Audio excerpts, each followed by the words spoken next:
Hi there, it's attorney Bob Lightfoot coming to you from Reinhart, Berner, Van Duren here in Madison, Wisconsin. I want to give you an update of what's happened the week of June 15th. It's Thursday, June 18th today, and I did attend both the Assisted Living Forum and the Nursing Home Forum this week put on by DHS.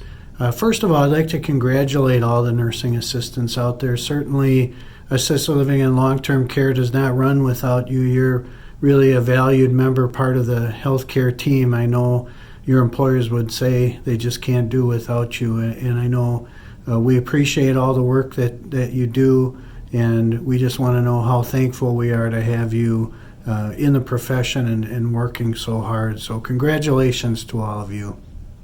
This week in the Assisted Living and Nursing Home Forums, there are several topics that came up. And unfortunately, visitation came up, but we still don't have revised guidance on that yet. So as frustrating as that is, it's taking a long time. They're saying they want to get it right. It's currently at the Department of Public Health being reviewed. Possibly tomorrow. If it comes out, I'll certainly get that out to all of you. But as we sit here today on Thursday afternoon, nothing yet. So I'm going to talk to you a little bit about some of the topics that came up. Nothing too earth-shattering.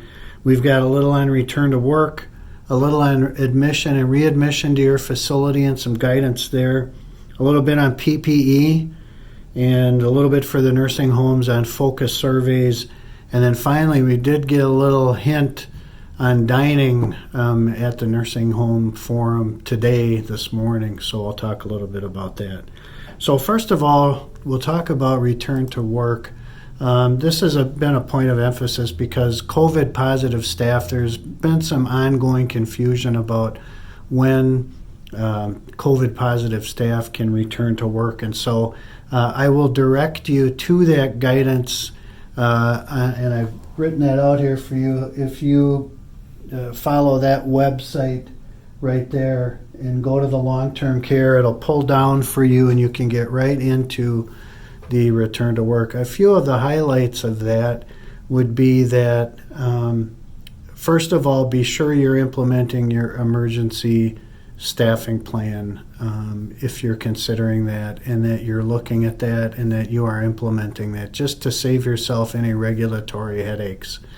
The next thing would be sure that you have exhausted all other opportunities to staff before you go to the sort of nuclear option at the end here.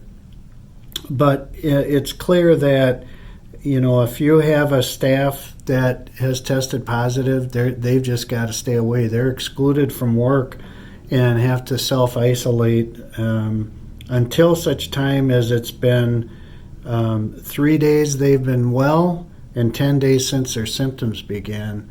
Then you can start considering having them come back to work. If you've implemented your emergency staffing plan and you still need COVID positive staff to be staffing shifts, you are going to have to submit a variance. And that guidance will tell you how to submit a variance, both for nursing homes, for CBRFs, for adult family homes. They did not give any guidance for RCACs. Hopefully that's not an issue with RCACs, but if it is, please contact me and I'll help work through that with you. So that's really it on return to work. And of course that is for asymptomatic COVID positive staff. All right, another topic that did come up was very important on new admissions, admissions from the hospital, and readmissions from the hospital. So Dr. Cernich was on the call, the nursing home call today, clarified a little bit of that for us. And you do have to be clear that if you are admitting someone, they do want you to quarantine that resident for 14 days. And that does not mean that they have to be isolated in their room. Remember, quarantine and isolation are different. So quarantine would mean they could still move about freely in the facility, but that they must be masked and they must practice social distancing. So this is true even if they've had a COVID test, and it has come back negative as they are being discharged. The question came up, can they do another COVID test once they've come back? And if that comes back negative, which would be a second COVID negative test, could they then be off isolation? The answer to that is no. So they still cannot do that even if they've had 2 COVID negative tests. And the other important thing that I got out of this was that you have to continue to observe them while they're in quarantine, and you should really try and move them to an area where new admissions are going to be in quarantine, so that those people are kind of in the same general area of your facility. They really want you to cohort those. In terms of PPE for those admissions and readmissions, N95 is the preferred. They said you can use a surgical mask, but that N95 is preferred, as well as gowns. So while someone's in quarantine, you still have to take that precaution. Again, it's like, look, we all learned universal precautions back in the 80s, and that just says you treat everyone as though they're infected with something. So that's kind of the approach I think DHS is using.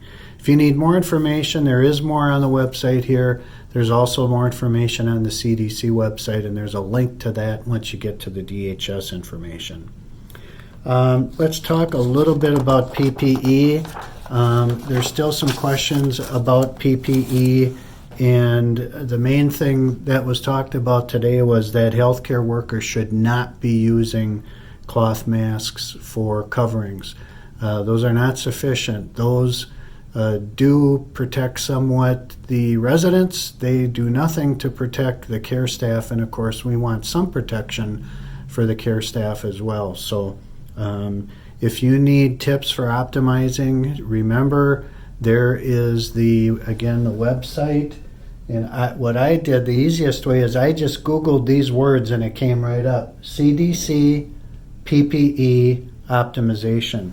And the CDC website comes right up, and those are all those optimization strategies. Next would be the focused surveys for nursing homes. Kind of an unfortunate thing that CMS has imposed, along with increasing fines and what I call the continued demonization of nursing homes during COVID. Certainly, something I'm not very happy about, and I know a lot of you aren't either. But in any event, they're happening. There's not much we can do about it. We're going to have to acquiesce to them. But just a little bit so you know about what's going on. The relevant CMS memo is QSO 20-29NH, by the way. So the things that Ann Angel talked about today that are going to be asked when the surveyors come in, and the things they're going to be looking at is, was the information they asked to review been put together? Are the residents under any sort of precautions? Are residents social distancing? Are the residents without masks? If not, why? Are there any residents with respiratory illness? Obviously, they're going to look at those residents more closely. They're also going to look at such things as what about these residents that were just admitted or readmitted? Are you following the DHS recommendations in terms of quarantining them? Is PPE being used appropriately in the facilities? Is there source control? In other words, is hand washing taking place? Is, in terms of that PPE I just mentioned, one thing Ann mentioned was they're seeing some caregivers with the mask under the nose and not being used appropriately. And even one caregiver chewing on his mask. I'd love to see that. Caregivers not social distancing. Are staff being screened upon entry to their building every shift? That's not happening apparently in some facilities. These are easy things that you can be doing, things that you were taught way back in March that we should be doing. So please be diligent. Just because we're 2 months off and we're talking about reopening and it looks like maybe we'll have some sort of visitation being permitted. Please don't get lax. Now's not the time to get lax if you're a nursing home.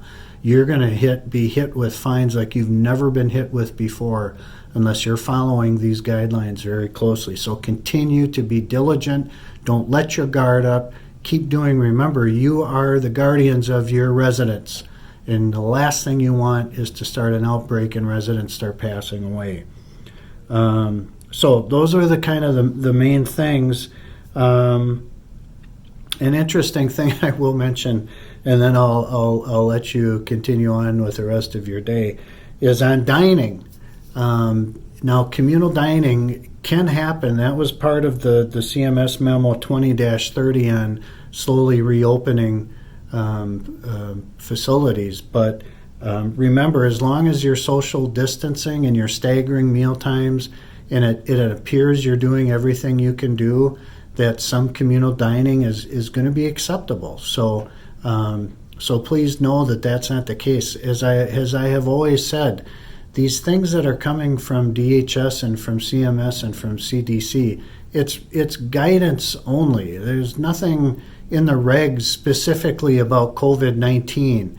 There's nothing that says we have to be 6 feet apart in a regulation. That's all guidance. So, anything you're doing that is a modification to that, if it's justified and you can show it's justified and it's a safe practice, it should be okay. It should be okay. So with that, thanks for your attention today. I'll keep updating you as things emerge here, but it's been a while since I did an update. I wanted to give you this update. And if you have any questions, feel free to contact me, Bob Lightfoot, 608-229-2257. That's my office line. I'm actually in the office now a couple days a week. And you can also follow me on Twitter at Bob Lightfoot, or connect with me on LinkedIn. That's a good resource too, because I forward a lot of good information our firm puts out in terms of the PPP program, the payroll program, employment law, all sorts of corporate law, all related to COVID. Our firm's been doing a great job with that. So we'll talk to you next time, and please continue to stay safe. Thank you.